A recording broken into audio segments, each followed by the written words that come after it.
Good afternoon, everyone. Thank you for joining this afternoon's webinar on Community Solar, A Bright Future. And just want to say hello again to those who are rejoining us from this morning's really informative session. My name is Michael Tuck. I'm the Marketing and Communications Manager for the Energy Saving Trust and also on the EU Heroes Programme.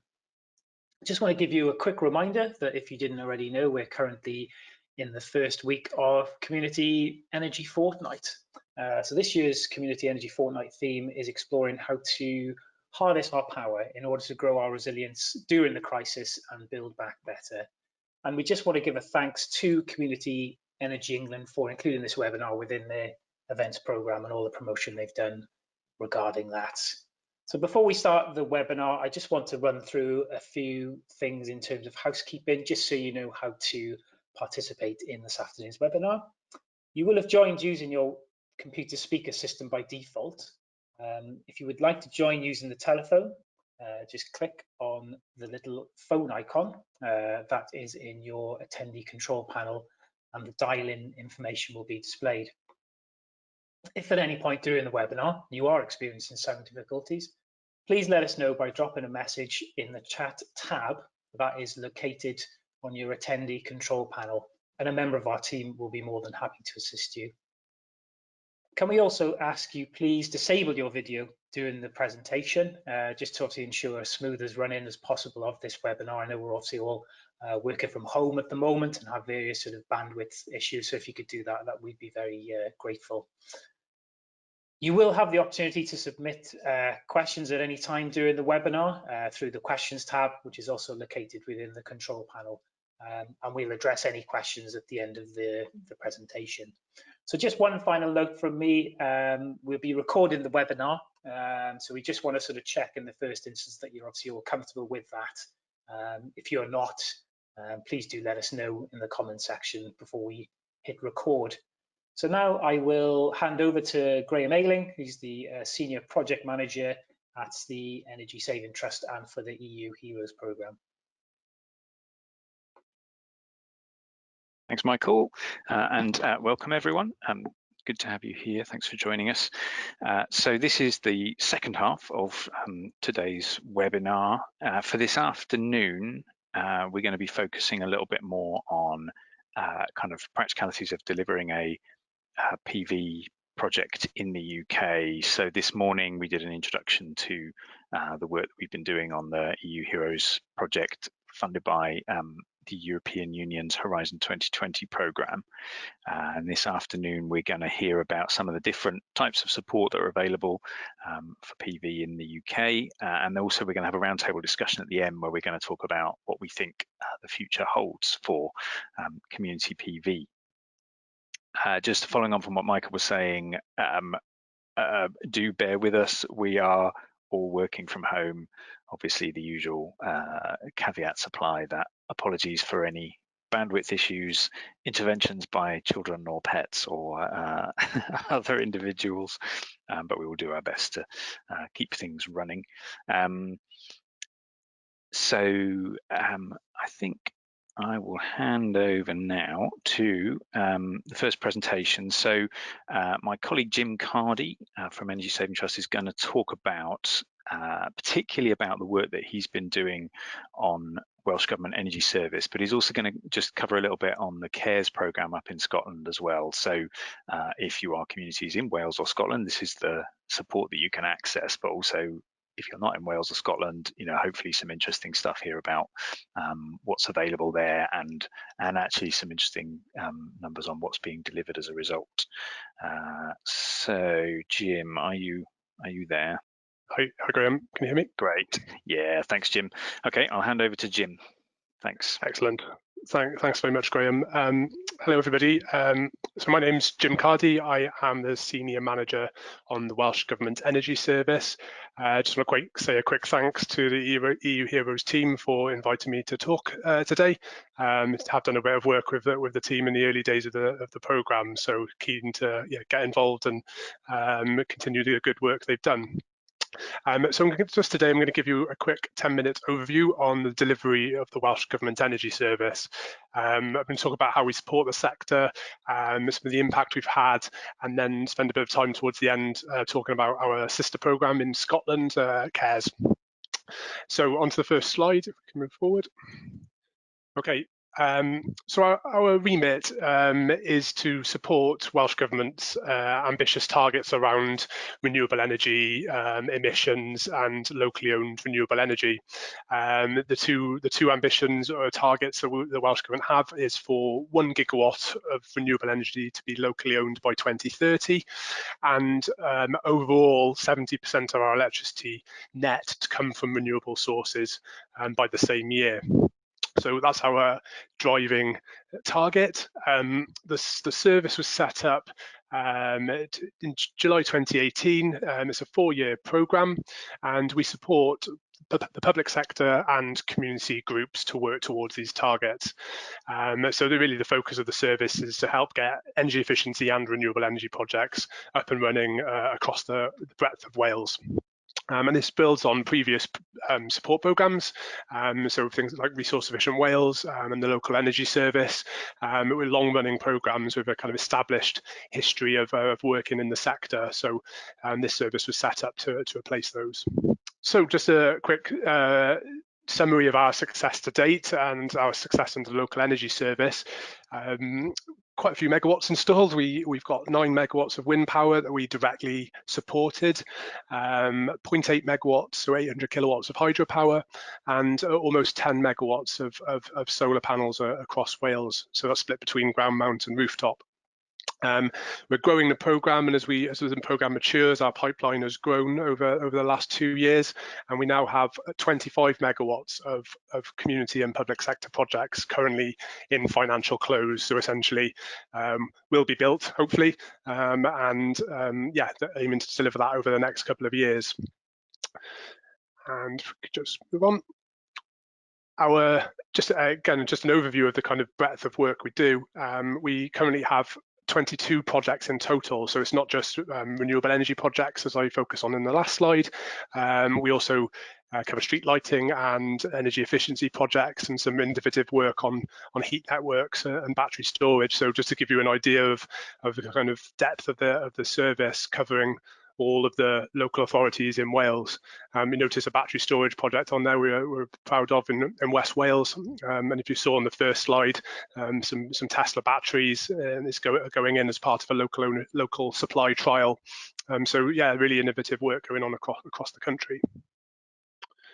Move on.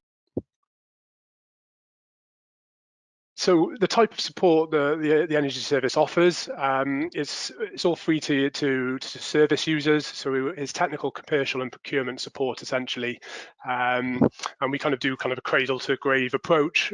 We've in some projects we've either helped lead on the really early concept, or a community group will come to us with a very early idea, and they spotted an opportunity, and really working through those projects right the way through to shovels in the ground and an installation. So all the service users have dedicated development manager to coordinate and deliver the support tailored to their needs. Move on. So just to give you an idea of some of the technical support the team that can conduct, we do land asset reviews, often for local authorities, where we will take all of their, have a review of all the land that they own, review that for potential for developing projects. So something like really early stage work, use lots of GIS to scope that out, including kind of constraints data to map out areas. We can look at grid capacity and really kind of early stage, showstoppers that might prevent a project going ahead. So a team of development managers can do all this from beginning to end. We focus a lot more. We used to do a lot of we used to outsource a lot of our kind of early design work to other organisations, and we tried to bring a lot of our skills back in house now. So we've got teams of the managers have got experience actually real world installing solar, so we can do design work. If a community group came to us and wanted to look at their building, we can sketch out a model, give them a bring the project to life, and do all the kind of underlying calculations to kind of have a look at viability and how it integrates with the building and whether the project is viable. As a team across the consortium, so as a couple of organisations, we work together. We kind of constantly monitor and update our assumptions from kind of panel type to orientation, row spacing on ground-mounted systems, AC/DC ratios, kind of some technical things there. You know, we essentially have a standardised approach and all based on best practice to ensure that our kind of projects are robust from an early stage.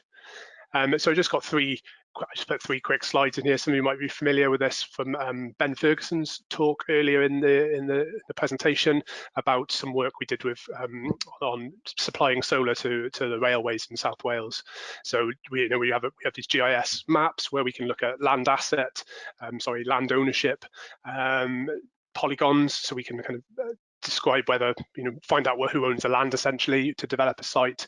If you just move forward, just a kind of visual demonstration of a ground mount system we would kind of propose. And just jump forward one more. Just trying to kind of bring in as many constraints as early as possible to make the most realistic proposition, so we can model shading, live, there's sun tracking that can make sure the modules are spaced far enough apart, and really kind of bring this, we can do these quite quickly to kind of bring the project to life, and clients kind of value the visual aspect of this. I think in the past we went for a much more technocratic approach with Excel spreadsheets and things like that. Okay, so we can move on. In terms of obviously finance is one of the big barriers to projects. So we would provide detailed models at an appropriate stage to look into, again, using standardized assumptions. We look into development costs. We've got standards for, the ever-changing capital cost of solar panels and the operation costs. So we've got our own in-the-house model that can deliver this, and also looking at using the EU Heroes model as well. We've had some fed into the development of that, and hopefully bringing that into our process as well, more specific to solar. Because our current financial model is for all technologies. So yeah, we will be able to develop and look into the economics of a scheme. Should we move forward, please? So finance is obviously key, and I think what sets us apart, and really one of the assets of this, the kind of positives of this service, is to be able to take the projects immediately through to finance and financing. So if the project was public sector, we have a fund of interest-free fund to help pay for those projects.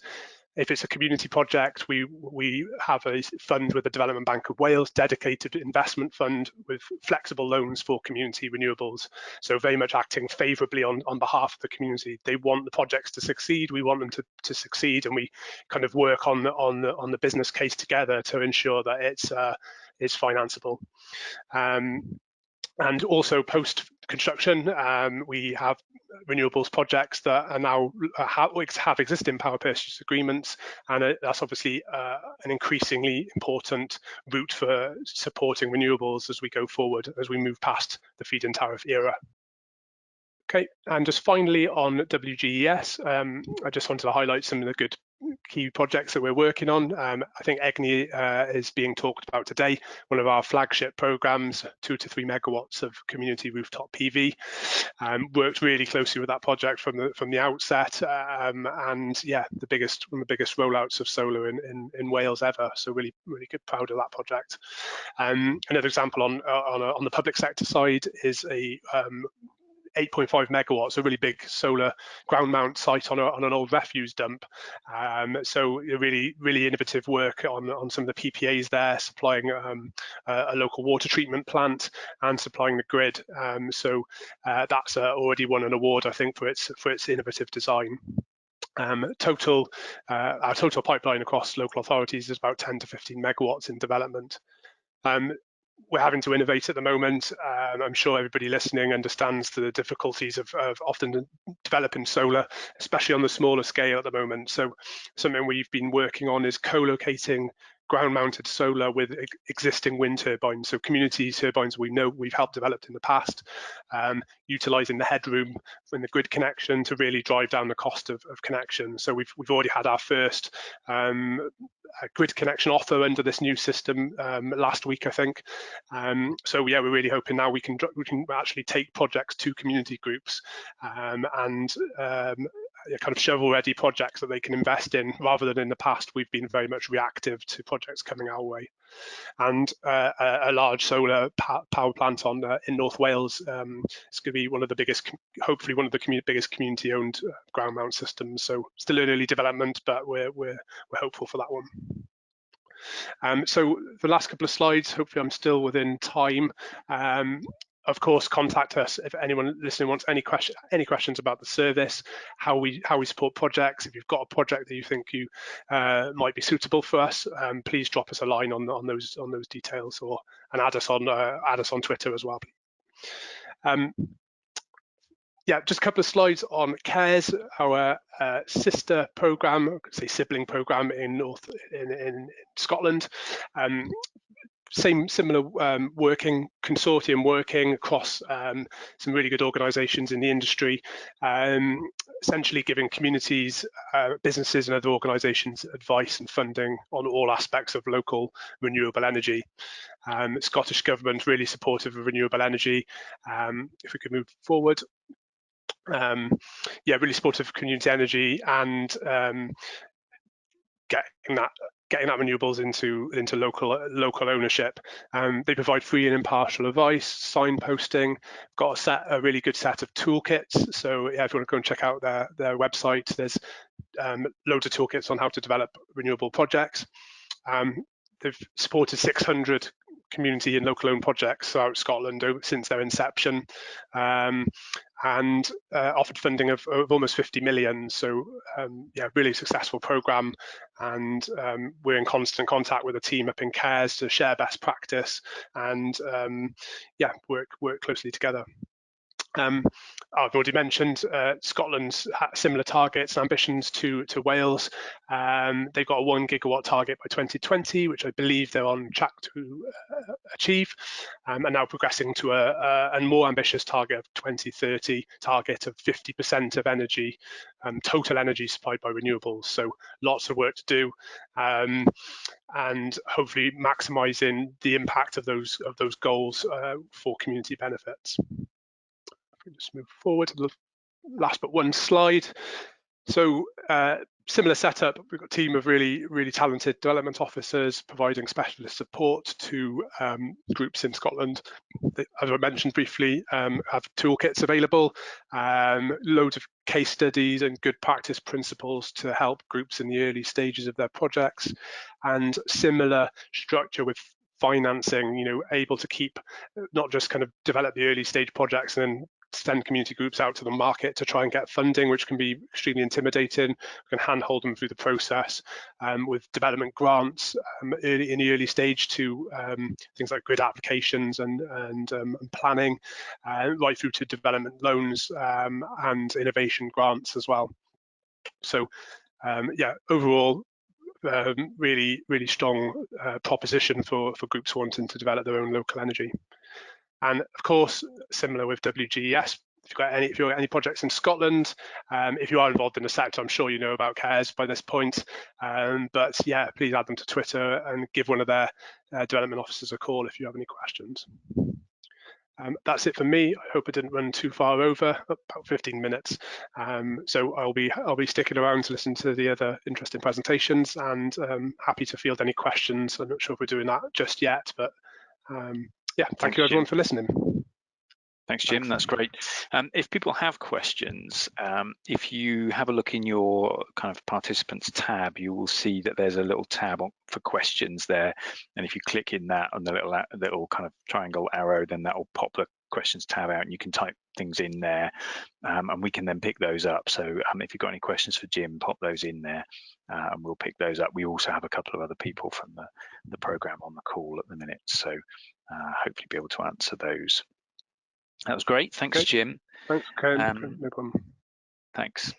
So I will now I'll hand over to Emma in just a minute. I guess the one thing I was going to say, just following on from what Jim said, is part of what we've found really interesting with CARES and the Welsh Government scheme is because those programmes are kind of, over the years, have provided end-to-end support. You know, they're helping community groups, early stage community groups, to set up, and then helping people who are kind of more developed with the whole kind of development process through to financial close. That's enabled us to learn a huge amount alongside the communities and kind of adapt the support that we provide to try and really target that where it's needed. And it also just, we've been able to get really good learning and insight out, but also kind of being able to see the impact throughout. So knowing not just how many megawatts are installed, but understanding where has what have the community funds done, and all of that kind of stuff. So it really helps us to capture some of that kind of the same kind of information as Emma is about to discuss, in fact, in her presentation. So Emma's going to talk about her work at Community Energy England, and I think with a particular bit of a focus on the latest State of the Sector survey. Are you there, Emma, at the minute? There we go. Sorry, I think both me and the organisers were both trying to mute at the same time.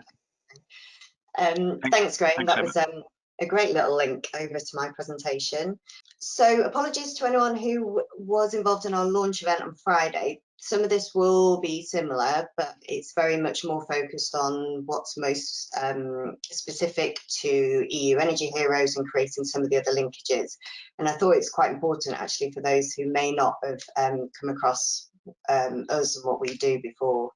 So going on to the first slide, for those of you who haven't come across Community Energy England before, we're established just over 6 years ago now, by a group of community energy practitioners to provide a unified voice for the community energy sector to government, industry and media. So our core mission is to support and accelerate the transition to a fair, low carbon and community-led energy system.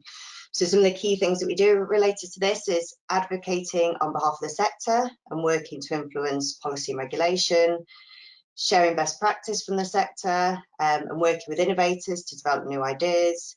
Really importantly, and I think this has come up again and again this morning and in the previous presentation as well, we bring communities, businesses, local authorities and experts together and promote partnership working.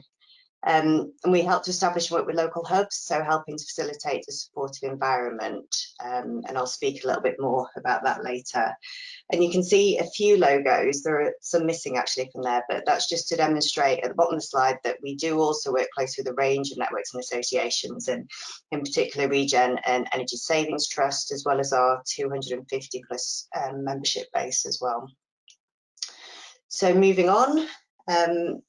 Last Friday, we did launch the latest Community Energy State of the Sector results. So I'm not going to go into too much detail here, but I just want to give you some of the headline figures because I thought it was really useful to see where we are and to put it all into context. So these figures were collated with Community Energy Wales, so they do cover data from England, Wales and Northern Ireland. It doesn't cover Scotland simply because they collect their own data, although hopefully one day we'll be able to bring it all together into UK reports. There is one anomaly on this slide, which I will pick up, which is UK, but I'll come on to that. So our survey looked at data up until the end of 2019, and we found 300 community energy groups who installed last year 15.5 megawatt of new electricity generation. So within England, Wales and Northern Ireland, that took us to 193.9 megawatts. And then you'll see there in the yellow circle, that's the UK figure, which is 264.9 megawatts. So still very short maybe of what's happening in Scotland, and a lot of that is happening in Wales. But we're seeing the trend in the right way, definitely, but a long way from what we were hoping we would be by 2020. Also last year there was just 27 kilowatts of heat generation, so that brought the total to just over 2 megawatts. Energy efficiency was a definite trend last year. So projects were delivered by 102 organisations, but they engaged 234,000 local people since our first survey. So just really showing there, the additional impact and efficiency that comes from community energy organisations in this area. And they also provided last year 28,000 energy efficiency improvements and upgrades. Moving on, in terms of some of the broader innovation technology, there were 39 organisations. Sorry, not moving on the slides. Thank you. There were 39 community energy organisations involved in storage and 47 in low carbon. And then you can see there some of the financial and carbon figures as well. If you are interested in looking at any more of this, the report, infographics, exec summary, all on our website, so you can dig into them in more detail. So looking at the next slide, this shows around electricity generation, but you see similar sorts of trends with heat, storage and electric vehicles. Much of the concentration around the development of these projects are kind of towards the centre of England, down to the south and the South Wales as well. So one of the things we're looking at, and I think EU Energy Heroes will be really helpful with doing, is how we share that learning and help progress that growth across the rest of the country as well. And unsurprisingly as well, you can see here the yellow. So most of the new generation over last year was solar PV. And then on the next slide, I've just picked up here just the timeline really, so you can see how community energy has progressed since the first project in 1997. So you can see between 2015 and 2017, there was a huge, that was the fastest growth period for community energy. You can see the majority of that again was around solar PV. Now most of this was linked to the business models related to feed-in tariffs, which is why you can see it slowing down as we got towards the end of the feed-in tariff. There is subsidy-free projects coming forward. I'm sure we'll pick up some of this as part of the Q&A or in later presentations, but the thing that with the real value of feed-in tariffs was just it was a really replicable business model that other community energy projects could pick up and progress quite easily.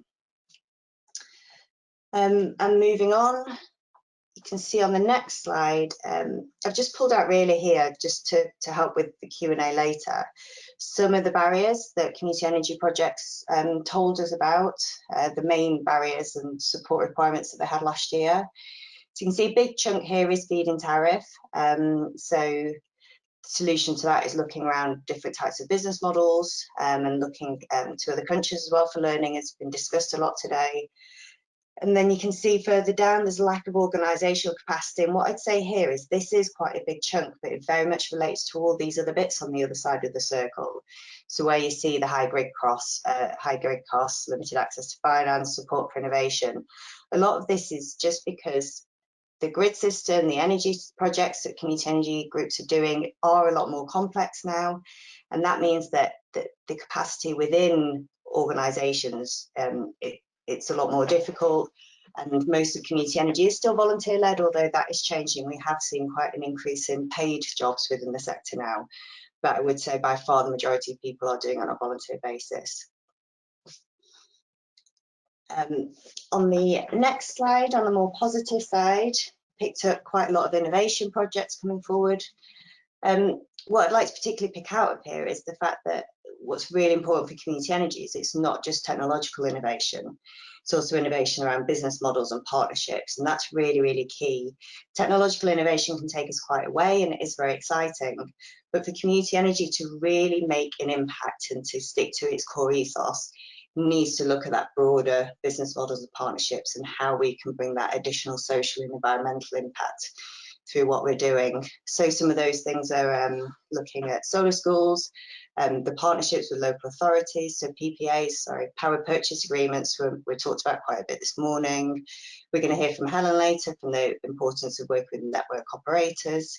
So there's a lot of really interesting mix of projects that we're going to be hearing from over the next 12 months. And then another report, which we launched at the end of last week, was our vision for 2030. So this came out of quite detailed consultation with our members, as well as drawing on data from WPI Economics and SP Energy Networks. So what we found was that there was an overwhelming desire to create an energy system that's democratised, decentralised and decarbonised, and an energy system that people are at the heart of. And what we found was that we already knew that community energy was vital in increasing awareness of the importance of a just energy system. But we also found that with the right support mechanisms, it could play a huge role, and the ambition that exists within the sector isn't unwarranted. We found in the next 10 years, the sector with the right support mechanisms could become between 12 and 20 times larger than it is today, contribute over 5,000 megawatts, power over 2 million homes, support 8,700 jobs, save 2.5 million tonnes of carbon emissions and add £1.8 billion to the economy. So what we're really looking to see is every community having the opportunity to engage in and benefit from their own energy. Next, please. I'd just like to quickly highlight, this is very much a collaborative document. There's a lot more detail in there around what community energy is and the breakdown, but we don't intend it to be prescriptive. Its aim is to articulate the ambition that we have as community energy, and it's just the start of a programme of activity that we'll be working on to help us all achieve that vision.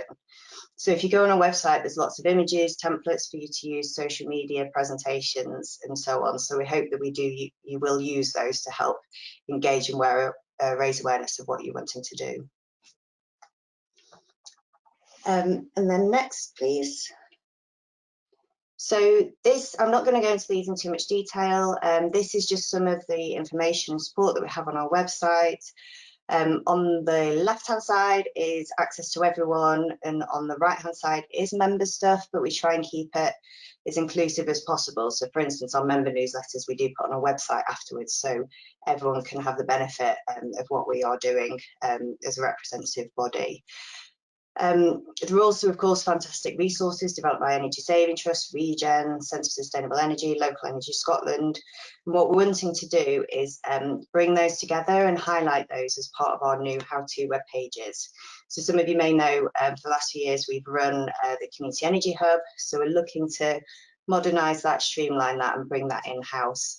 So we'll be launching that in the next couple of months.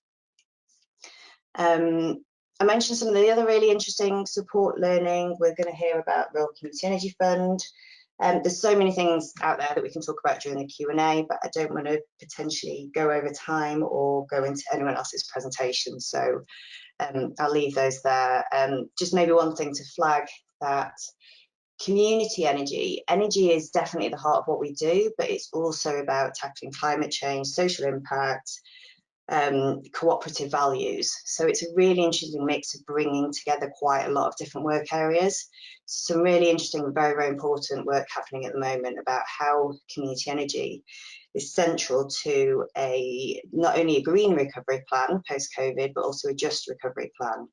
And also the broader stuff happening around COP, and also really importantly, Black Lives Matters and all the wider ethnic diversity and justice work that's going on. Community energy should and can be doing so much around this. So this is something we're working with a lot of our members and partners as well at the moment.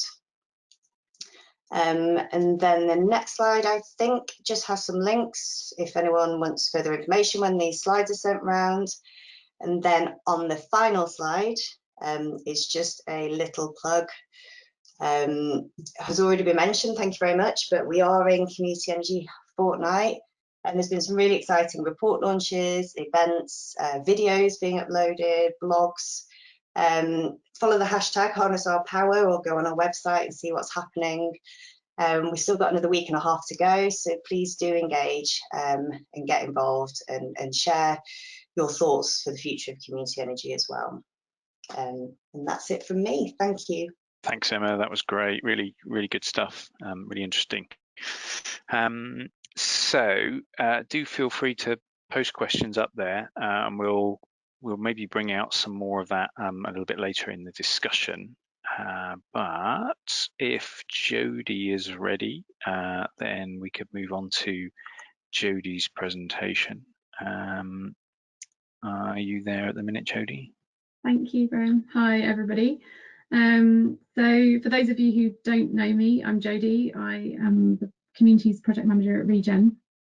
Regen are an independent and mission-led organisation, and our mission is to transform our energy system to make it more democratic, decentralised and decarbonised. And we work across the renewable sector, mainly at the moment actually on how the network is operating and how we can make that network fit for purpose to deliver zero carbon and net zero by 2050. So there's a lot of work that Regen do, but I'm just going to cover mostly today what we're doing on our communities programme and talk a little bit about what I think is coming next for community solar. So in terms of Regen's communities programme, it mainly revolves around our networking and knowledge sharing. So we have regular newsletters, we do normally regular events under normal circumstances, but at the moment lots of webinars and podcasts and trying to get information out there to communities to support them to understand what's going on at a more technical level in the energy transition. And to do that, we also write lots of guides. And so you can see some examples of our guides there on local flexibility markets, on options for selling your energy locally on local supply. We also run the electricity storage network at Regen, and in terms of webinars coming up, we've got one tomorrow, for example, with Northern Power Grid on basically working together for a low carbon future. So if anyone is free tomorrow and would like to join that, particularly if you're in Northern Power Grid's area, then please do join us. That networking has been kind of fundamental to underpinning a lot of the other work that we do in terms of our kind of regulation and policy influencing work and our innovation. We do a lot of work with network operators because most of the barriers that we have faced in the southwest around community and local energy are around grid constraints. So we've been working on that for many years. And I think we should probably move on to the next slide, if that's okay. So in terms of policy and regulation, we've been working on this for many years and have sort of stepped back a bit from this in the last few years because obviously Community Energy England have now taken up the mantle of delivering a lot of this policy work. But before Community Energy England existed, we used to do a lot of this on behalf of the sector. And this year in our strategy, we've identified 5 policy priority areas which we want to address. And 3 of those are very, very relevant to community and local energy. But ultimately, most of this work is about looking at local supply in detail. And when you start doing that, it makes you realise that very much of this comes down to how we pay for the network, the grid constraints that I've mentioned being a significant barrier to community solar at scale. And we've also been doing quite a lot of work on new markets, so helping communities to understand what's happening, for example, in new flexibility markets. So these markets are opening up at the moment, have been in existence for the last couple of years.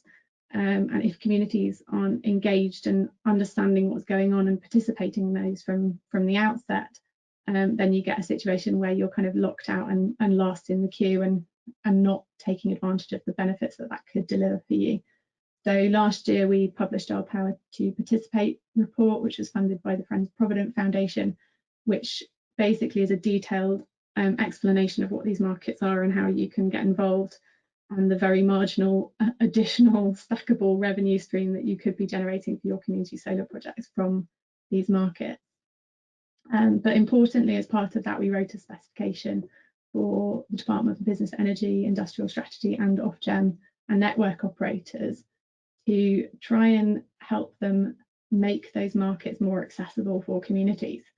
So they are kind of relevant as a top-up revenue stream for PV with batteries, but the benefits are very marginal, and these markets are complex and difficult to engage in. So we did a lot of work on trying to help communities understand those markets, and also from the kind of how those markets are evolving perspective to make them more accessible. Okay, next slide, please. We also do a lot of work on innovation, and we do this because to change a system, you have to really get involved in detailed projects and understanding what's going on in the market. And Jim talked a lot about this in his presentation of how you really have to get into the detail of a project to know what's going on and develop the kind of understanding and knowledge of what needs to be changed to make the system better and make it work better, and to deliver the sort of social and environmental outcomes that we want to see being delivered from the system. So we do quite a lot of work on innovation projects. We've delivered projects over the years like the Sunshine Tariff, and been a partner on OpenLV, which is about making data more accessible to communities from network operators. We're also part of the Open Demand Side Response project with Carbon Co-op, funded by BAYES. This is about looking at the potential of aggregating community flexibility from domestic properties. So that is basically about trying to access and unleash small amounts of value from how people can use energy differently in their homes using automated systems to leverage small amounts of value, and looking at the potential of communities to kind of facilitate and enable that to happen, or community energy organisations to facilitate that. So that's a really interesting project.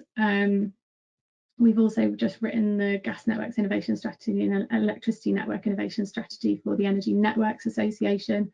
So we're thinking a lot about this innovation space, particularly because for communities who no longer have a really obvious viable business model, the next kind of logical thing to do is to innovate and find new models and new ways of working. And so much of our work is kind of focused on these innovation projects. We do a lot of work with network operators, as I say, because in our kind of traditional area, we work nationally, but we're based in the southwest, and traditionally we were a regional organisation, but we moved away from that a few years ago when we realised that actually most of the problems that we were facing are going to hit the rest of the country just as much as they have hit us in the southwest. And a lot of that challenge was around access to the network. So for community energy organisations, we had a situation where developers would come along and snap up the best sites in terms of planning and grid connections, and then communities would apply for a grid connection and be offered the price of a grid connection plus the upgrade costs of the entire network to enable them to connect. And that is a real significant barrier for communities to be able to deliver more community solar, but more renewable energy generation anywhere. So we've been working with Western Power Distribution and Northern Power Grid and Electricity North West, and we also work with SSEN a bit on helping them to engage more effectively with communities to try and overcome these barriers. With Western Power Distribution, we've just written their community energy strategy, their net zero community strategy, which was published in April. With Northern Power Grid, we've just written their community energy engagement strategy for the next 3 years as well, and that was published around about the same time. The key things that this has enabled us to do is like influence what these network operators are doing in terms of what they plan to do next, because whatever they write down and plan to do next is what they will do, because that is how they are held to account by our energy regulator Ofgem. And so it's really important that communities have a say in that and are influencing that, because that will dictate what they do in future and where they spend their money critically as well. So really important to be able to influence that work, and really interesting in terms of collaboration as well on innovation projects. So there's a few things in there which are kind of useful key nuggets. Another thing we've put in there as actions for these network operators is to work more collaboratively with communities and local authorities on local area energy planning, which is going to be absolutely critical as all of the local authorities who've declared climate emergencies start to think about the energy plans and how they're actually going to deliver on those. So in terms of what's next for community energy, we run the subsidy-free solar developers forum for Western Power Distribution, and that gives us a great insight into what's happening in the commercial PV space. And we're very much seeing that kind of trend of subsidy-free solar starting to come online. The pipeline's looking healthier than it was a few years ago. But it is at huge scale, and when I'm talking about huge scale, I'm sort of talking in the sort of 50+ megawatt range. There's a few smaller projects where there are really good grid connections of around 10 megawatts, but really it's sort of 50 megawatts upwards. And in terms of, I get asked a lot about batteries and flexibility, and should we be building batteries and flexibility into our new ground-mounted solar project models. With batteries, definitely do keep an eye on the electricity storage network if you're interested in that. And with that flexibility, you're going to have a battery to be able to deliver flexibility with solar, to be able to discharge generation back onto the network at times of need.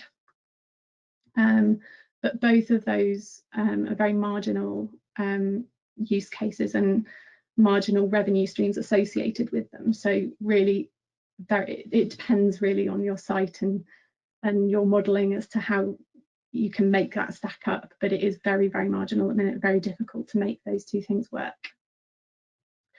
So basically, we're saying that we think for community solar, it's going to be huge, and for that to happen, for it to happen at that scale, we're going to need to work more in collaboration with the industry for shared ownership projects.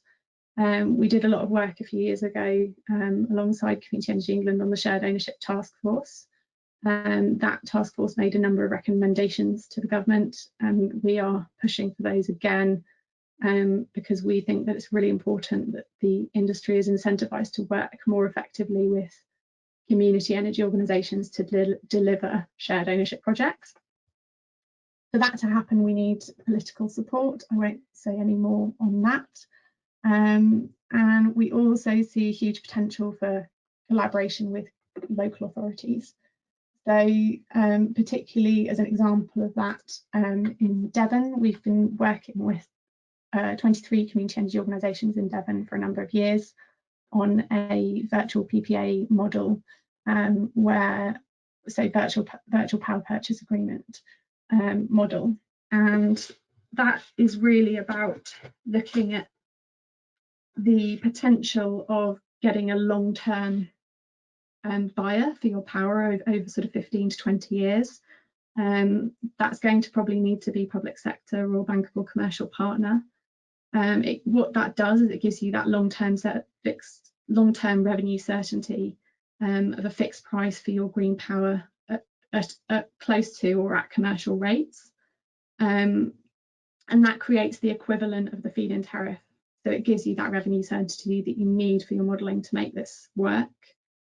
But to do that, you need to be able to justify the social benefits of what you're doing and really articulate to that local authority why the added social value that you're getting from that is worth the effort of going through developing this model. And that's really challenging at the moment, because we've seen the wholesale power price drop in the last 2 or 3 months from about 5.5p to about 2.5p. So that's tricky to make that model work. But in Devon, this collaboration of 23 community organisations have set up a development arm, Devon Energy. We're looking at 100 megawatts of solar, and we're looking at some very specific sites where we can access the network, and that's been really difficult to find those sites. But yeah, as I say, we have to justify that local macroeconomic benefit of local community energy to be able to do that and make a meaningful contribution to net zero in Devon. So that's where I feel community energy and community solar specifically is going. But if anyone has any questions, please post them in the chat or ask them when we get into the next part of this webinar. Thanks. Thanks, Jodie. That was great. Really, really useful stuff. And we've been in touch with Regen throughout this project, really, and I think there's some good stuff that can be learned from the work that Regen have done with network operators. As I said earlier in this morning's session, could be learned kind of across Europe, really, because our other partners in this project have been struggling to identify kind of examples of really positive interaction between communities and network operators, which, you know, obviously Regen's work has been really kind of exemplary in that area. Unfortunately, I think we seem to be at the minute having some connection problems with Helen from Electricity Northwest. So what I might just do is see if we can get Gavin up to do his presentation and then see if we can resolve the connection problems with Helen in the meantime. Sorry for that. It is the the curse of webinars. So we'll see if we can get Helen on, but in the meantime, I will hand over to Gavin Fletcher, who is in the Regional Energy Hubs network, and is going to talk to us a bit about the Rural Community Energy Fund. Are you there, Gavin? Thank you very much. Hi everyone. So as Graham said, my name is Gavin Fletcher. I'm based in the Midlands Energy Hub, and I'm a Regional Senior Energy Projects Officer. I'm also a volunteer director at Harbour Energy as well. So in terms of this this webinar, I suppose I have a foot in two different camps, which is quite useful, hopefully. Anyway, if we can go on to the next slide, please. Excellent, thank you.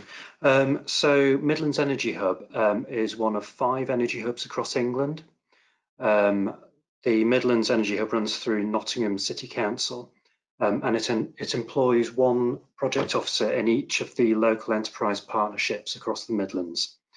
I cover the Leicester and Leicestershire Enterprise Partnership, and the main aim of the project officers and the hub is to develop and facilitate and enable low or zero carbon energy projects, and that includes generation, zero or low carbon transport, and also infrastructure. We all work in partnership with obviously with our local authorities, but also with communities and with business. So we look to work across all of those 3 sector areas. If we can go on to the next slide, please. The main purposes of the hub in the Midlands, and the other hubs do operate a little bit differently to us, but all the purposes and the ways of working are pretty similar.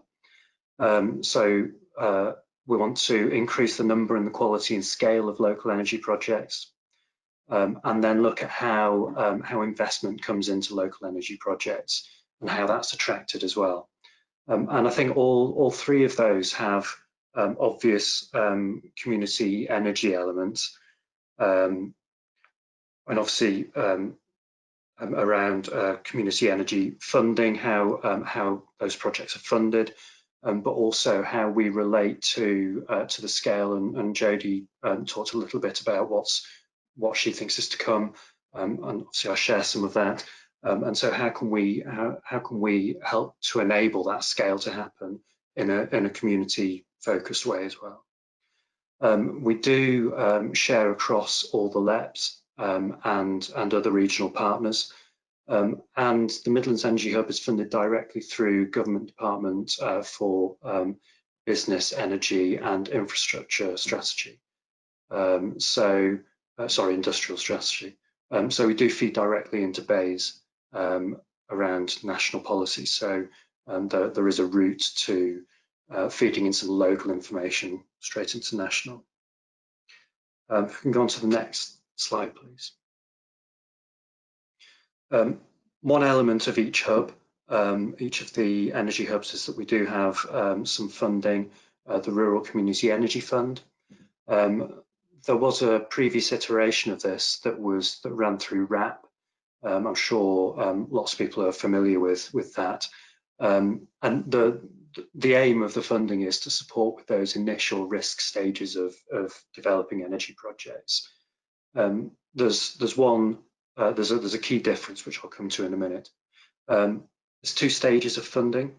So stage 1 is up to £40,000. Looks at that outline feasibility.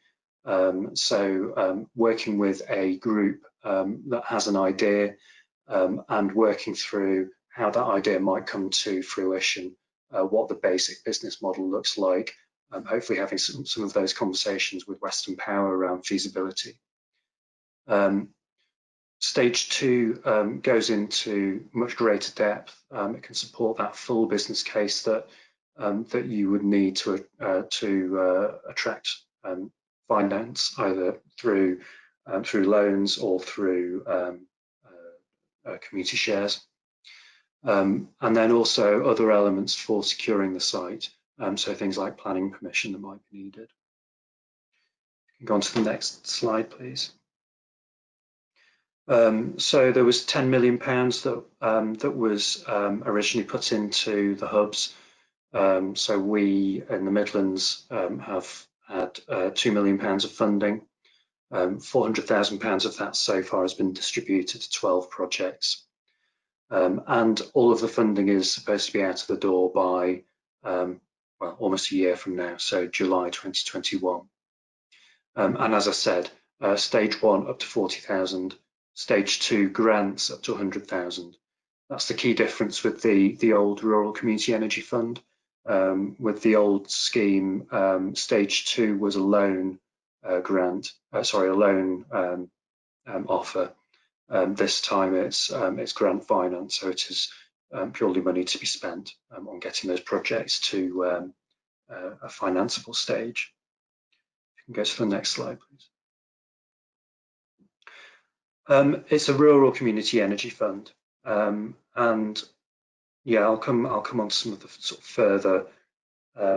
further thoughts around this. Projects have to be based in a rural community. There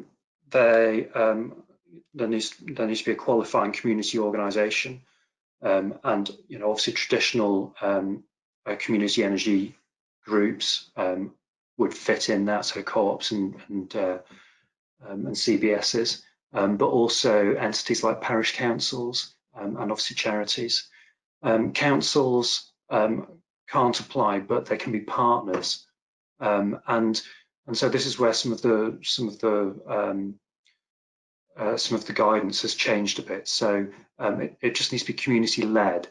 So communities do need to be in the lead, and there needs to be they need to have 50% or more of the ownership of the project, but it can be done in partnership. There's a whole load of eligible technologies which I'm not going to go through, but you'd get those from the guidance. Another key difference now is that we're looking at large scale or complex projects. So really we're not looking to fund individual buildings, so small community buildings, for example. We'd be looking at multiples of community buildings, or more interesting innovation or complex projects. And I think this is something that links really nicely with this EU Heroes project. This idea that actually things are starting to stack up a lot better now if you are looking at larger scale projects or more complex projects where you're linking directly into where energy is needed, and therefore you can draw down that probably more profitable PPA value. Obviously there are EU state aid requirements along with all this. The next slide just shows how you find out whether you qualify in terms of rurality. There is a link in the guidance to the Magic Map, which is a central tool which helps you to identify. It's not just as simple as, is it in a rural area? There's because places like, so we've got Market Harbour near us, which is quite a large settlement, but it's got a lot of rural characteristics, so it does qualify. So this tool helps you to identify whether you're in a place that would fit. Go on to the next slide, please. There was a bit of talk about how England differs from the devolved governments, and I think whilst the energy hubs and the Rural Community Energy Fund aren't directly comparable, I think that's a step in the right direction. And one of the reasons for this is obviously there's money there to help support development of projects, but also it's now linking into wider strategic work through the broader energy hubs. And obviously there's local project officer support there as well. And I think what that does is it partly enables groups to link into broader strategy. So, for example, there's a whole load of energy strategies across all of the LEPs, and a lot of them have either they mention community energy as part of the strategy, or they have direct targets which talk about development of community energy projects. And then the project officers themselves, so all 9 of us in the Midlands Energy Hub are linking directly into local community energy projects, helping them to develop their bids into RCEF, and then looking at other ways that we can help support projects. And there's one key reason for that, and that's that we want to see projects happening on the ground in our areas. It helps to have practical projects that are coming through, and RCEF and community energy projects are a really key part of that. So we're really keen on that. And the conversations that I have with my colleagues are always really positive about community ownership and community development. And there's the link there takes you to the contacts that are needed for each energy hub, so you can find a route to your local energy hub. In the Midlands, it's Ruth, and her email address is there. If you go on to the next slide, please. So this is the final slide, which just shows, so in the past year, the red dots are the 3 projects that have come through and are being funded in Leicestershire. The green dot is one that is going to go into the next round of funding. They've all got solar elements, and they're all being developed with community energy cooperatives involved or leading on the projects. But they're all looking at decarbonising energy use as the central theme, rather than simply installing solar.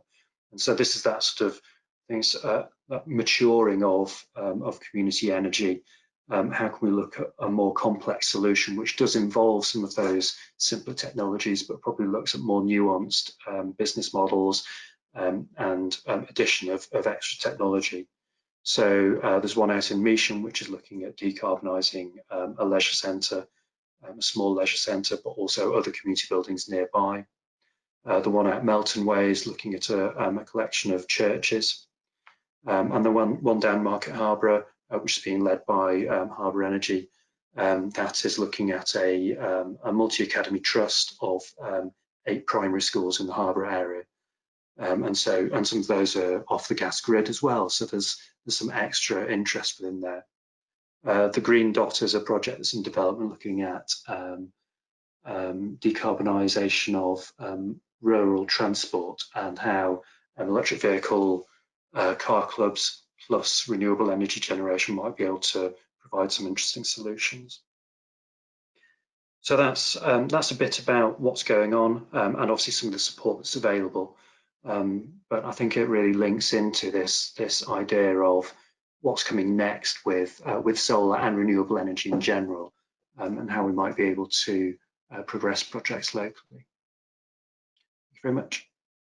Thanks, Gavin. That was really helpful, and great to hear about the way that program's evolving and that the support's expanding as well. We do have Helen online now. Just to give Helen a chance to get ready, we did have just a specific question come through for Gavin, if you're okay to answer one. So a couple of kind of positive comments. Regional hubs looking like the way forward to aggregate projects from Chris Rowland, and then Chris is also asking, given the kind of the time that it takes to get through stage 1 and then into stage 2, do you have a feel yet for how many projects have secured stage 2 funding? Are people managing to get through, given the kind of funding deadline? Yeah, I mean, we've not had any stage 2 go through yet. So I gave the numbers for the stage 1. We've got a couple that look like they might be developing at the moment to go into stage 2. You can go straight into stage 2, but it needs a conversation with your local energy hub to just see whether you see whether you're at the stage. So you need to have a feasibility study that shows that the project is roughly feasible, and then you can go into stage 2. Yeah, great. Thanks, Gavin. That's good. Okay, excellent.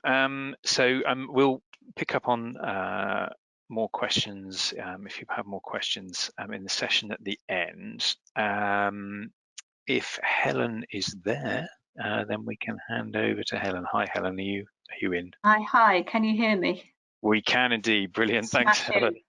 Thank you very much. I've made it into the webinar at the last minute with IT support, and it was all fixed in the end by turning it off and turning it back on again. Right, my name's Helen Seagrave, as the slide says, and I'm the Community Energy Manager at Electricity North West. So it's my job to talk to the community and local energy groups in our region, understand the issues that they're facing, and develop our strategy and services accordingly. So I'm going to spend my time this afternoon telling you a little bit about the strategy we've developed in response to what we've heard from our stakeholders and how we're responding to those and developing our understanding on an ongoing basis. Next slide, please. Or am I in charge? Oh, I'm in charge. Sorry about that.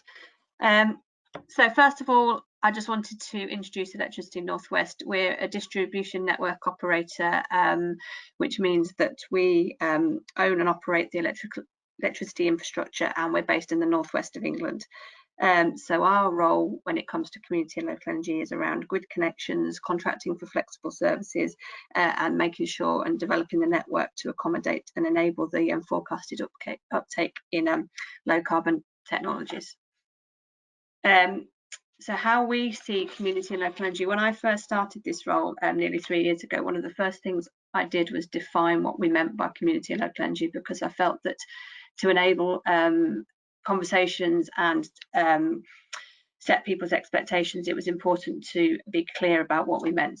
This definition was developed in consultation and in agreement with stakeholders, and whilst community energy means a lot of different things to different people, I don't think these definitions are in any way contentious. The main difference between community energy and local energy, as we see it, is around the ownership models and the ownership structures, but the reason they're grouped together from our point of view is because both groups are trying to do very similar things, in that they want to interact and connect to our network, they want to talk to us as a company, and they're quite similar customers with similar understandings and backgrounds, so it helps us to consider our services in response to their needs in one place. So community and local energy in our region. This is an example of some of the groups that we have in our region. We have 32 community energy groups with 17.5 megawatts of community-owned capacity connected to our network. We know this because we have just finished just published our second State of the Sector survey for our licence area, which we complete in partnership with Community Energy England. It also told us that despite challenging times last year, there were 7 schemes developed across our licence area, community-owned schemes that is, and all bar one of them were solar PV, I believe, and they totalled, all of the schemes together totalled 826 kilowatts. So it looks like a good year last year for community energy, but we know from our conversations with stakeholders that it's still challenging, and as people have talked about already on the call today, that there's a shift in business models, a shift in how people have to work, and that means that community energy and local energy groups still need our support to develop. Not that slightly less relevant, but still interesting, hopefully, for today's call, is the community groups in our region and not just working on generation. There's also a number that work across energy efficiency on issues like engagement, offering upgrades and providing services, especially around the area of whole house retrofit. And then we have one group that focuses on community-owned charging points with big plans to install 60, particularly across the north of our region, next year, which I think is this year, but it might be this financial year. So where should we take action? We've asked stakeholders what are the main issues that they're facing and where they think we should take action to help support them in their project development. And these were the 3 main issues, well, the top 3 issues that people came back with. So this is where we've prioritised our support.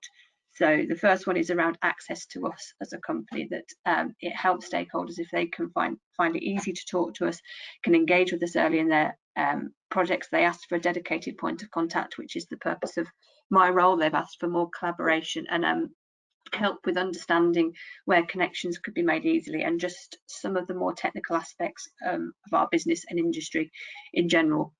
The second area people have asked for support on is financial support. So help around developing viable business models, and this definitely relates to the cost of connection and what we can do to help them identify the best cost and best size for their connection.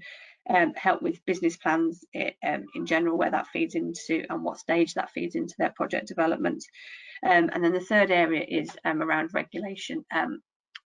Stakeholders have, especially in this sector, have a very good understanding of the policy environment and the regulatory regime that we work under. But having said that, it is a complicated area, and therefore it helps to work with people like us who have full-time dedicated experts working in this area to see if we can discuss some of the issues together and work out the best way forward for community energy projects.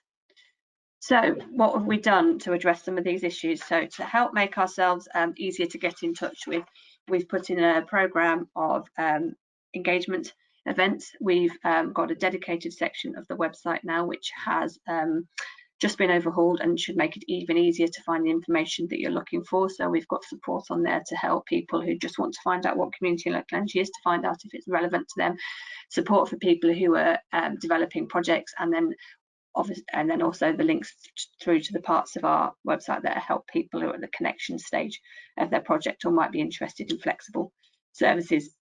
We've increased our outbound communications to tell people about what we're doing, to try and help explain our business and how it relates to them, but also to promote the stuff that other community groups are doing across the region, to help try and share that knowledge and understanding. And we do that through our website, but also through our quarterly newsletters and publications such as our strategies and guides. And then the other thing we run is on a quarterly basis, and like everybody else, we're moving to webinars at the moment.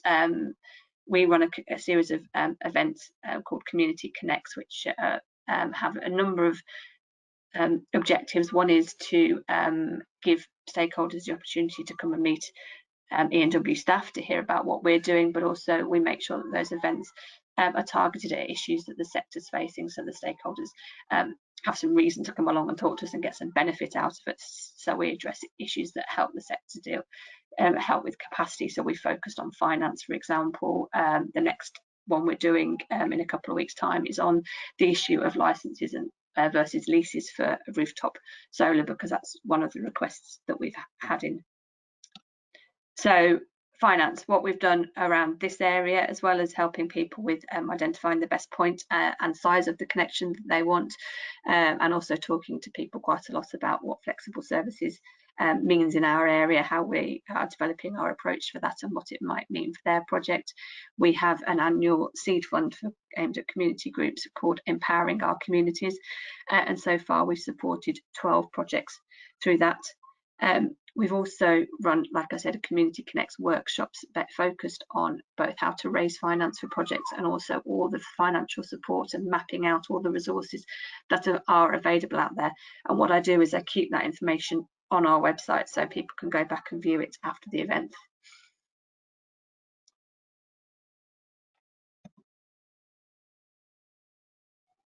And then regulation. This is probably the trickiest area to deal with. And not last February, but the February before, we held a stakeholder engagement event where we invited people to come along and talk to us about this, just to help our understanding of the issues that people were facing and to try and set the context for how it is that we work as a regulated business with Ofgem and with the policy coming down from BEIS and central government. And that highlighted that most of the issues people face in this area are to do with local supply and the desire and the need from a financial point of view to match up local generation with local customers without having to go through PPAs or via a supplier because of the financial or the reduction in income that brings, which is why we have recently supported the local energy bill campaign, which is being run by Power for the People, which is potentially one option for making that easier. But on an ongoing basis, like Regen, we're just trying to help people understand what the issues are and what their options are within the current context. So that was all I wanted to run through today. But just to say, keep in touch, and if anybody is listening on this webinar in our licence area and you've got a project, come and talk to us at an early stage. That's one of the ways we're trying to make sure that we can support projects, is by talking to them as early as possible, highlighting any issues with grid connections there might be at that stage, and seeing if there's anything else we can do to help. And if anybody's got any questions, please feel free to ask. Thank you very much. Thanks, Helen. That was great, really good. And as I was saying earlier, I think this is really interesting experience for our other European partners, because most of them are reporting that they're not getting this kind of engagement from network operators at this stage. So we're wanting to try and share some of this experience and say, a lot of this stuff it takes some effort, but in some ways it's not rocket science. It's just making sure that that network operators are dedicating some time and resource to this. So yeah, really good to hear about that. Thank you.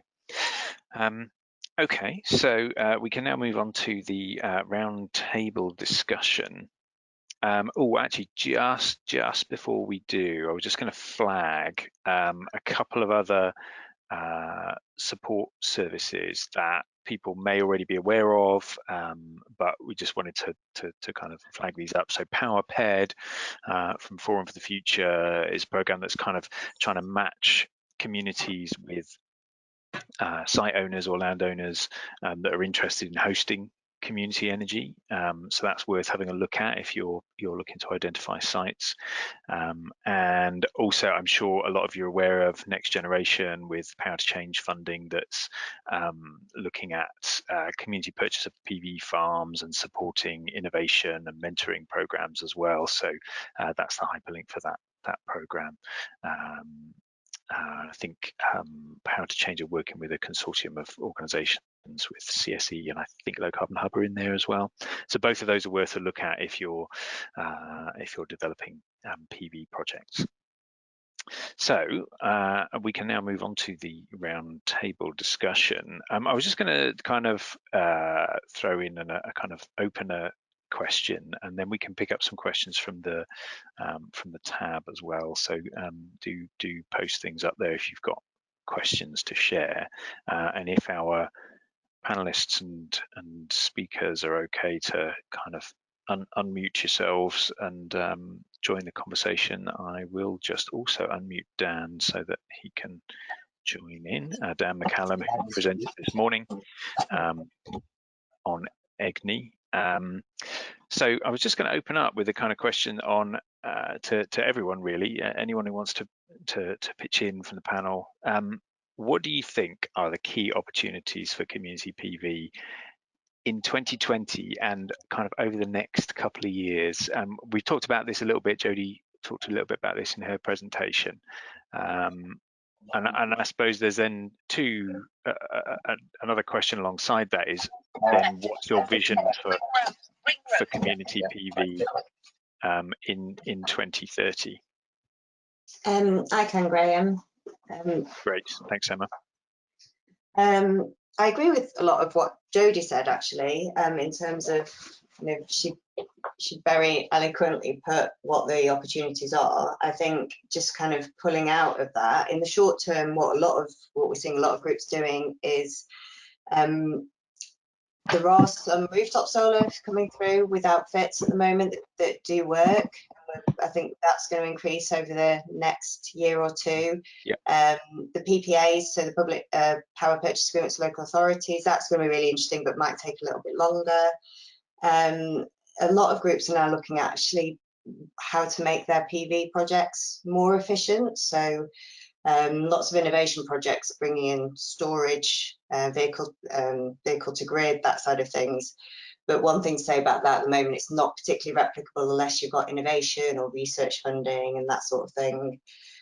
So I think the immediate opportunity is kind of doing what we've been doing, but on a tighter scale. And I think the one thing we need to flag with community energy groups is how different types of community organisations deliver these projects. It varies quite a lot. So the cooperative model or the community benefit society model, so kind of where that social impact is and what makes our projects different from public or private sector projects. I think there's a lot of discussion happening there at the moment. So for instance, to make the business models more viable, what is the community benefit fund's role in that? So could that be used more to make more savings to, say, schools, if you're putting the solar panels on schools, so actually to go towards the reduction of energy bills rather than going to the broader community?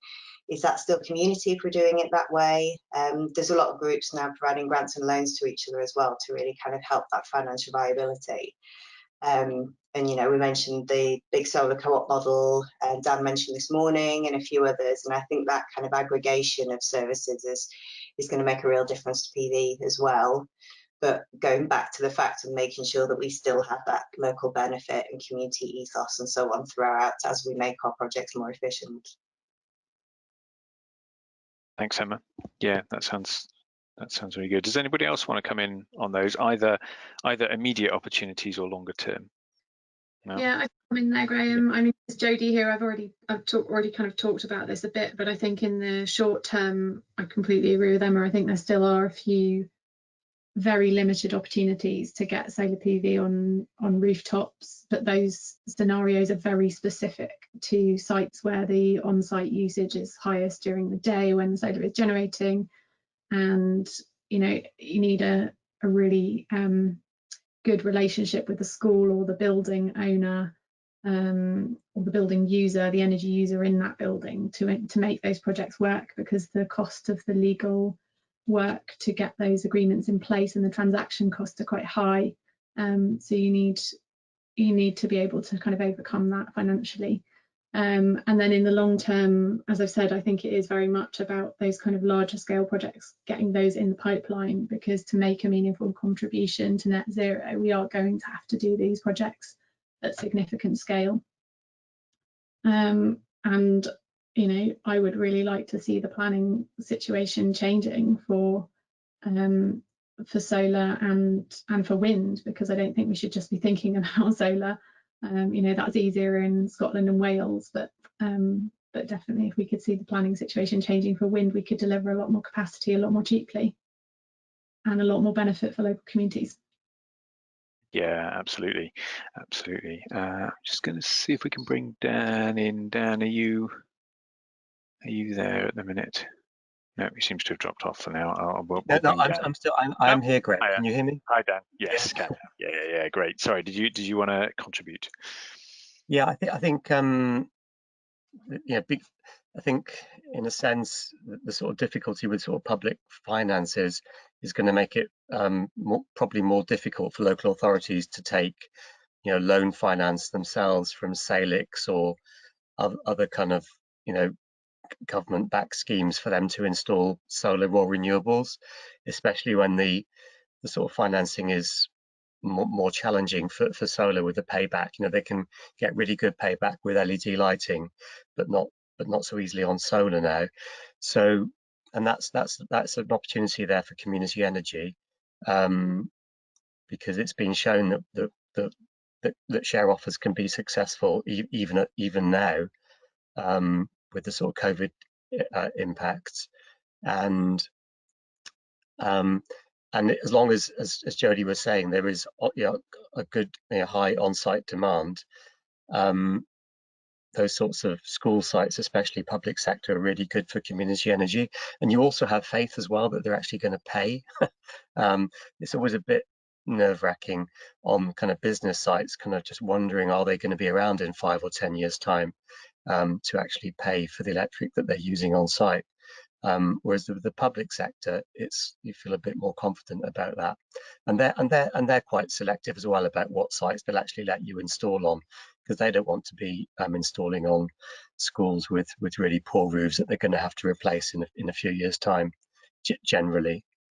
Yeah, so I think there are some real opportunities, and in a sense, because community energy can raise money from share offers, they're probably well placed to sort of take part now in this kind of new green economy, and work with the public sector, as long as we can find ways around, or find ways to deal effectively with procurement.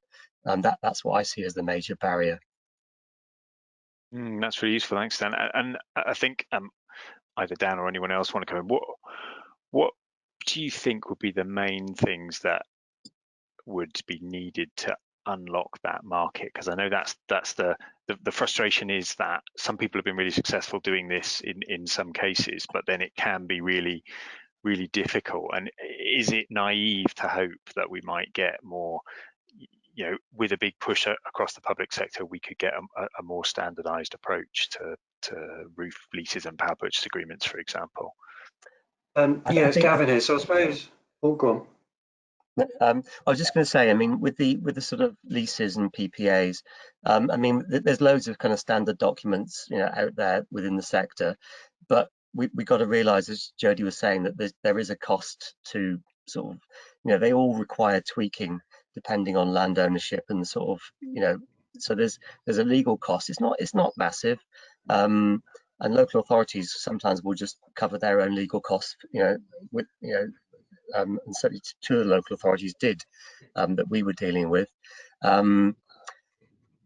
Yeah, so but I think what would be really good would be somebody to gather together the examples of the community energy groups that have managed to work with the public sector, and what the procurement route was that they followed, because it's really varied. You've got people like Dorset Community Energy or Plymouth Community Energy, where my impression is that they were almost sort of set up or developed by the local authority, and then we've got other ones like EGNI or schools energy co-op, where a co-op has managed to get through the procurement stuff, and just to sort of document that and set out how they managed to do it would be really, really helpful, and try and build on it to make it a bit easier in the future. That's a really good thought, and to then be able to communicate that through some of the local authority networks for people to see kind of, here's some different ways that you can do it, some different models and different applications, and is that replicable? Yeah. This is Jodie here. Stephen Scone have been doing a bit of research on that for the Devon Energy Network, looking at the different financial mechanisms for doing those power purchase agreements with local authorities and specifically buying community and locally owned generation.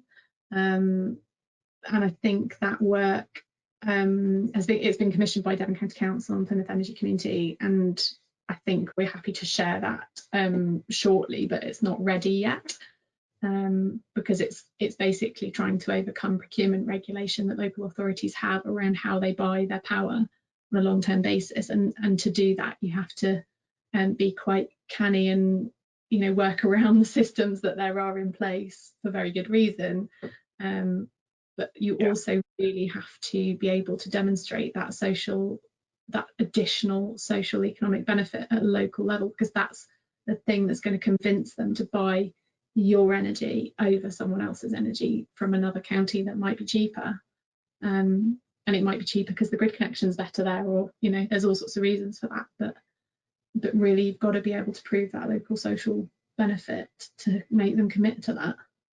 Yeah, and I guess that's about kind of linking it to the outcomes that can be achieved, so that you're not saying we want to favour this type of organisation, but you're saying we want to favour the kind of outcome to then, so that you're complying with kind of fair competition and all those sorts of things, I guess. Yeah, and that's hard to prove. It's hard to prove that community energy is going to deliver X amount of pounds worth of health benefits because it's addressing fuel poverty and working to help people with their health and well-being. Yeah. Ray, can I just come in on that? Sure. Just building upon that as well, that's the stuff that Regen and Stevens County and the others are doing is going to be so important for the sector. and links into so many other things as well, like the fact that, you know, a lot of our lobbying with Ofgem isn't just about decarbonisation, it's about actually acknowledging social impact as well in terms of the energy system. But going back to the PPAs and local authority stuff, so linked to that, Plymouth is doing, and I can't remember which EU it is, it might be Interreg funding, a project called Energy Rev. And they spoke about it at the launch for Community Energy Fortnight, and I think they're doing a survey at the moment. So if anyone out there does have any experience around this, please do get in touch, and I'll make sure that you're able to feed into that project, as the more data we get from a broader scope of people, as Dan said, you know, the more valuable it'll be for getting that pipeline of projects through. That sounds great. Excellent. Thanks. Gavin did try and come in earlier. Gavin, did you want to come in on that? Yeah, that's right. I think there was something that it was something that Dan was saying about some of the places where community energy has kicked off really well in collaboration with local authorities, and I think there's a part in this conversation about how local authorities can enable projects to happen, and I suppose it's just about remembering that at the moment community energy is way ahead of the game in all of the conversations around business models and how things could develop.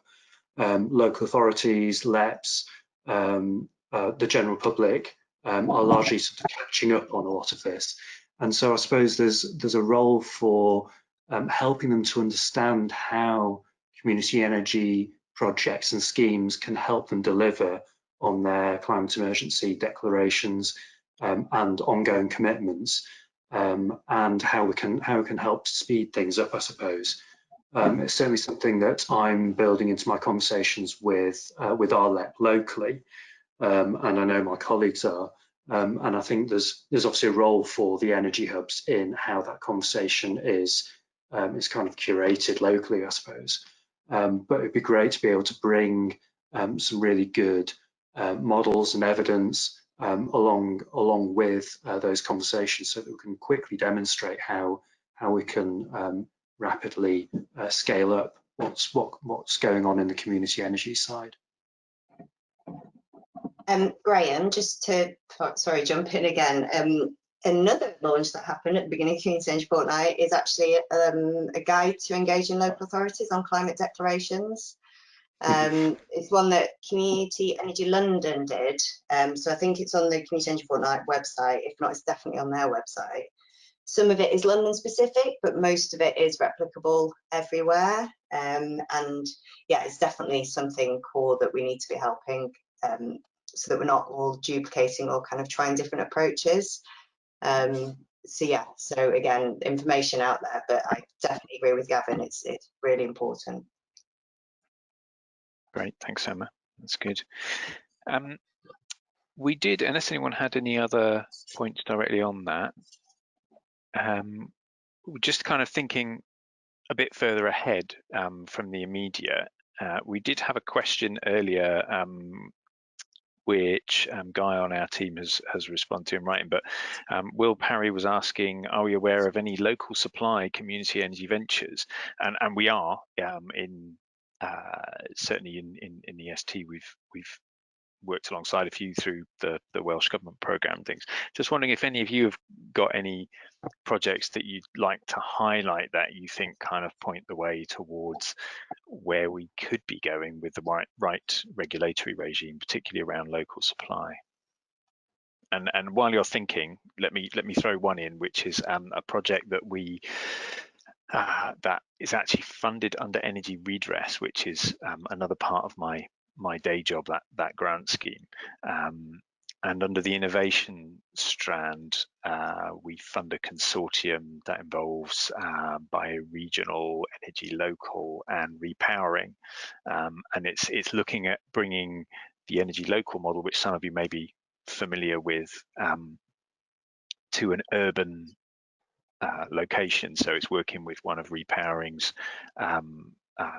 community PV on social housing blocks, and basically it's kind of working on that idea of, can we enable people in the social housing block to buy the PV directly off their off their roof and kind of get around this issue that the solar electricity has to be sold to a supplier, and then it's up to the people in the block whether they buy from the relevant supplier, and try and enable that kind of direct sale. And there's a side of it that is about the model and the kind of regulatory issues, but there's also a side that is developing some kit to fit to smart meters to enable the kind of really granular metering to be able to do that direct sale. So there's a lot of complexity in there, and it's only part way through, but really interesting if they can manage to crack that, partly because of the social aspect, to be able to do that on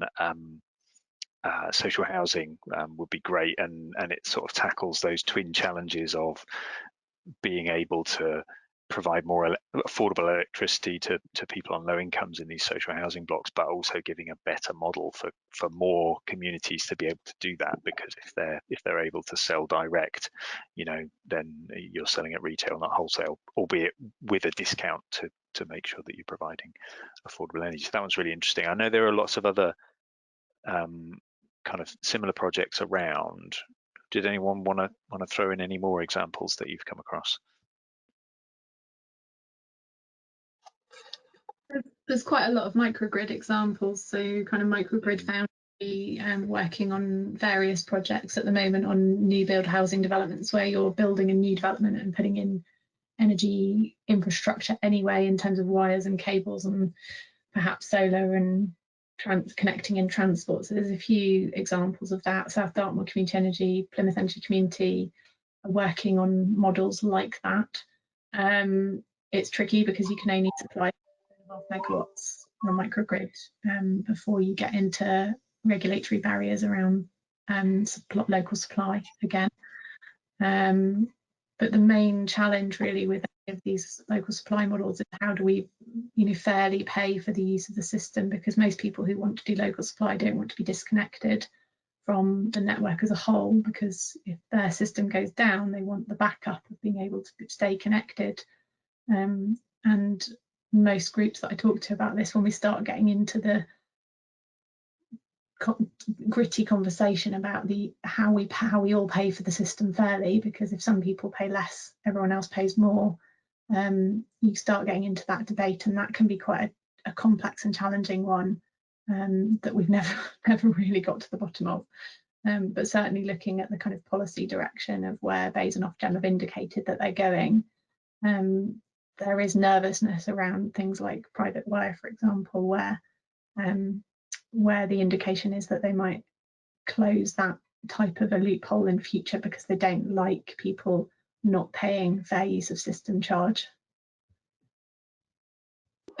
We're funding at Electricity Northwest a couple of projects that are looking at this. So last year, Burnieside Community Energy had one of our Empowering Our Community Fund grants to look at a new build housing estate and entirely electric supply with renewable energy, all community owned, and our funding is to look at the business model for that, and they've since gone on to get some next generation funding to carry on doing that. I don't know the details, but I think it might be slightly easier in a new build situation, but it's still not without its challenges. And we've funded a similar project again this year, looking at in Halton, where Loon, there's a community-owned hydro scheme on the River Loon, which already powers behind the meter some a small housing area. I'm sorry, I've forgotten the name of it, and they're looking at extending that to some new build housing as well. So it's definitely something people are looking at, but the fact that everybody needs to get funding to look at how to do it just demonstrates how not straightforward it is in the current regulatory regime. Yeah, I thought Plymouth Energy Community's presentation, Alistair McPherson, on Friday was really interesting. It was more about the sort of PPA structure, where they were looking at whether they could supply from a sort of 5 megawatt solar farm into to get some sort of arrangement with the local authority, which would help achieve their kind of carbon targets. And he kind of talked about a sleeved PPA or another kind of arrangement. But I thought that was, that will be really interesting to see how, if they manage to sort of find a solution to that. Because equally, say with some of the existing solar co-ops that are out there that have got lots of rooftop solar, for their export, they could then sell that directly to a local authority to help them sort of get their carbon targets as well as what they're selling to the schools on site. So I think that presentation is going to was made, I think it was all recorded, wasn't it, Emma, and it's going to be made available. Yeah, that's right. That sounds really interesting, and kind of sounds like it has a little bit in common with some of the policies on virtual net metering that are being put in place elsewhere in Europe. And it sometimes feels like the network charging issue is, it's almost bigger. It's about finding a progressive way to do network charging anyway, because at the minute it's kind of not fair if somebody's living in fuel poverty in a house that's incredibly expensive to heat and power. They're already paying more than the rest of us for their on the network charges. So it kind of, I think it sometimes feels to me like it's that level that it needs to be tackled, perhaps more than almost down at the micro level of models for individual energy projects. I think what Jodie was saying though was that people don't necessarily want to avoid their fair share of the network charges, because if you're still getting network benefits, because even if you're not transporting your electricity that far on the network, you're still using the voltage stabilization to make your projects work, and it's still there as a backup. It's just that network charges are a relatively small part of the bill, so by avoiding network charges you're not avoiding a lot. It's just how do you realize the actual value for your energy as well as splitting fairly. Yes, yeah, absolutely, and yeah, so it's kind of trying to tackle that almost at a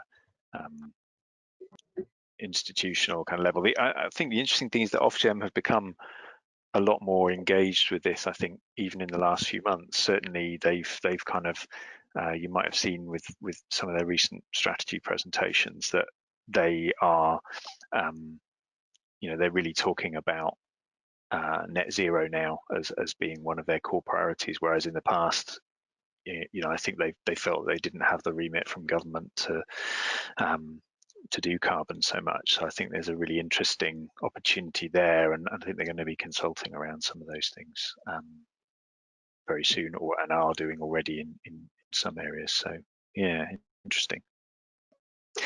We did have one question specifically from Chris Rowland, where he's asking, what about the NIC and NIA? Would ENW partner with community groups to access this funding? Sorry, that's a lot of acronyms. But I guess, Helen, this is talking about innovation funding, isn't it? Yeah, so the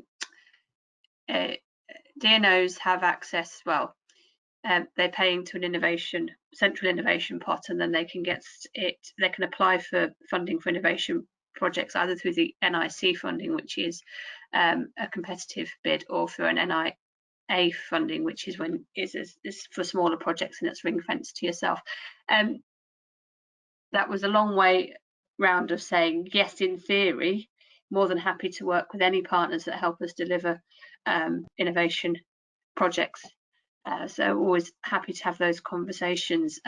We're in the process of developing and publishing our new innovation strategy, following on from the work that Jodie's done with the ENA at sort of an industry-wide level. As somebody who's relatively new to a DNO, my experience of the innovation projects and the process within a DNO is they're quite narrowly defined as to what is eligible, and it's therefore a project that somebody from the outside might think fits an innovation category isn't necessarily what would actually meet the criteria for getting funding, but there's no harm in talking about projects. Always happy to do that. Thanks, Helen. That's great. You're right, the criteria are very specific. The size of network innovation competition funding is so vast, and the cost of developing a proposal for that, the time that you would need to put in, is beyond the capability of most community energy organisations that I'm aware of. Regen struggle to participate in network innovation competition bids, but network innovation allowance is smaller. It's up to a few million, I think. Helen, I can't remember the exact amount. No, I can't either. And communities have been much more successful in accessing that funding. One of the commitments in Western Power Distribution's new strategy is to do a specific call for community and local energy organisations for that competition, for that allowance, network innovation allowance this year. And that is to recognise the fact that if you go out to a market and you ask everyone to come to you with innovation ideas, the people already in that market who have the time and capacity and resource to sit there and look at the criteria and think about the most innovative approaches are best placed to answer that call, not necessarily taking into account that voluntary organisations with less time and resource would struggle to participate in those calls. So this is about trying to support them to participate more effectively and come forward with ideas.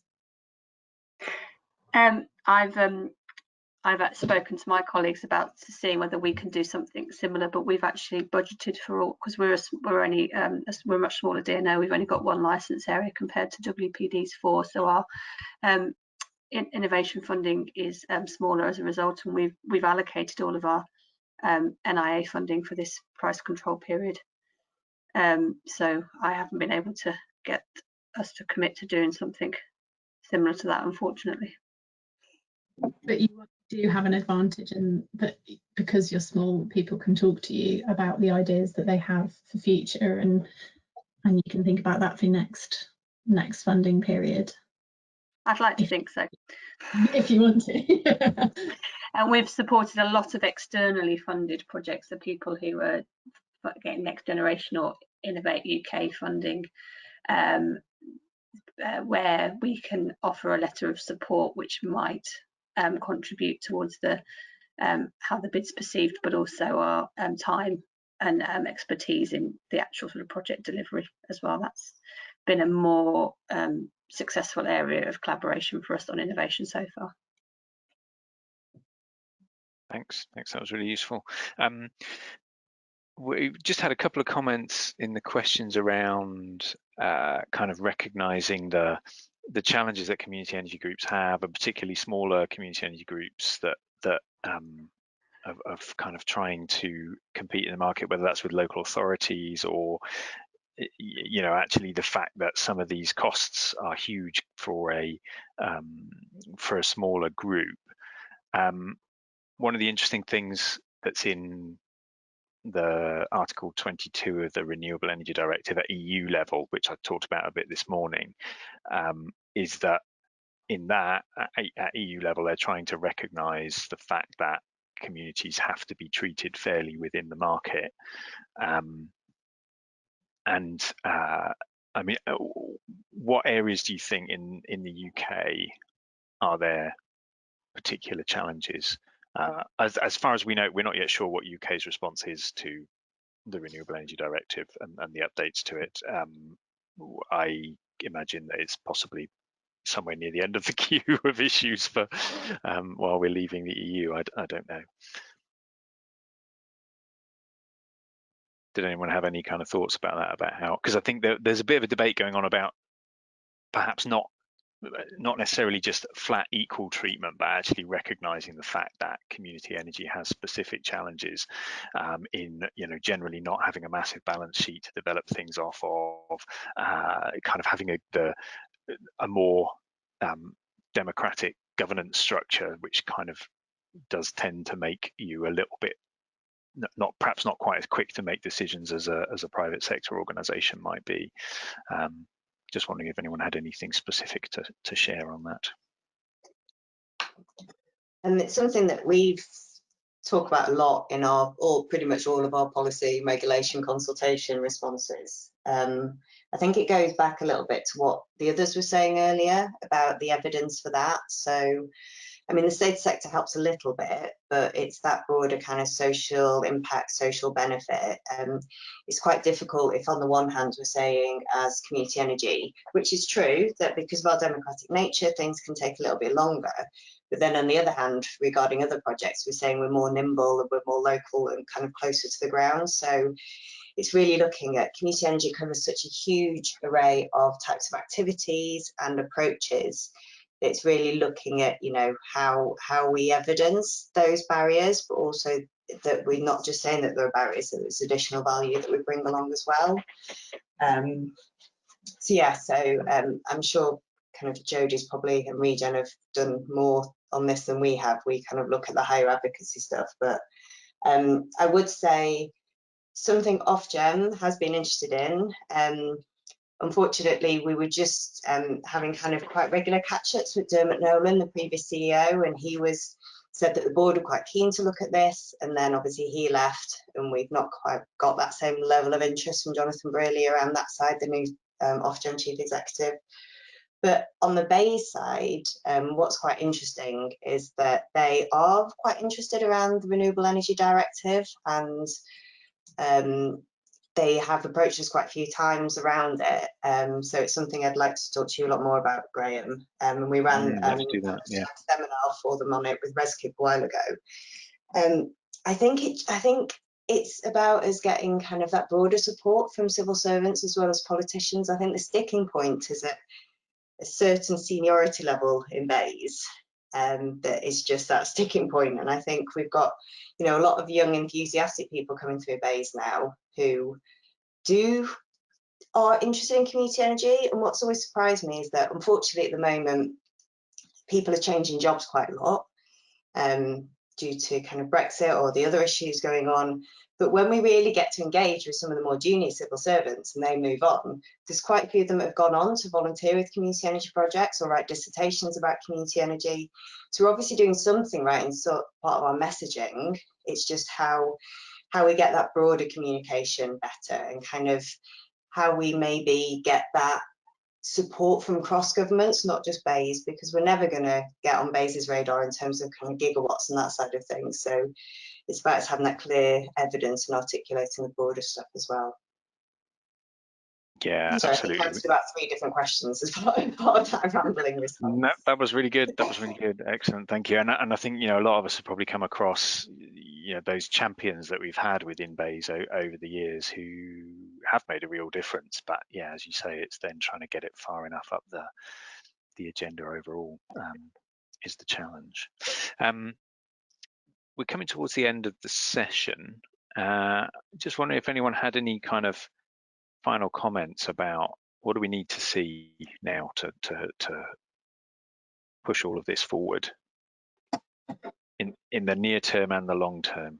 So this is a bit of a technical one, Graham, but I think we need to think very carefully about the right to access the network and that access to capacity to be able to connect our projects in future. Previously, we've been last in the queue as community energy organisations connecting where there's not great network connections left.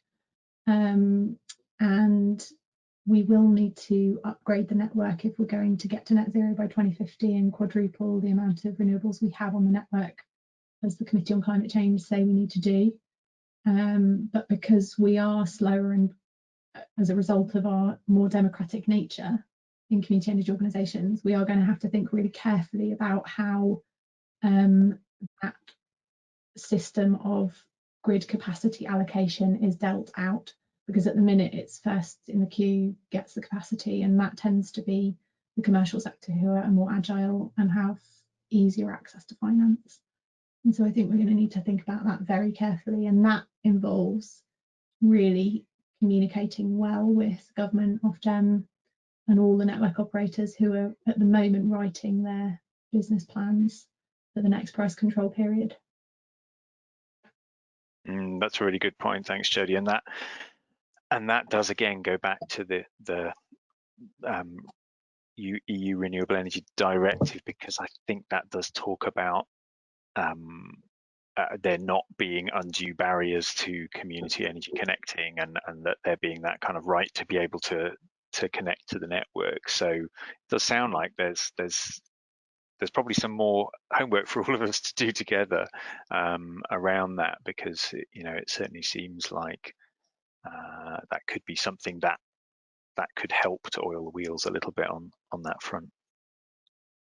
Any other final comments from anyone else? Or I will wrap up at this point. I've got one very quickly, Graham. Yeah, do.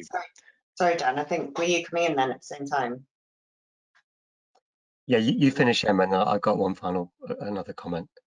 Okay, brilliant. So mine's just a plea for the sector generally to keep in touch. I think the fact that we managed to get an extension of feed-in tariff for 6 months, and the fact that generally we have had kind of politicians and more senior civil servants talking about community energy and the support of a broader range of stakeholders is by the sector working together to have a unified voice and to share evidence and to share data and to share learning and so on. And when ourselves or Community Energy Wales or Regen or others reach out for data, there is always a purpose behind it, and we try really hard not to add a burden onto groups, but it's really, really key for us as part of our broader advocacy. And as such, please do get involved in Community Energy Fortnight, share your experiences, share your learning. I think this webinar has been great. There are lots of others for you to get involved in as well, so please do.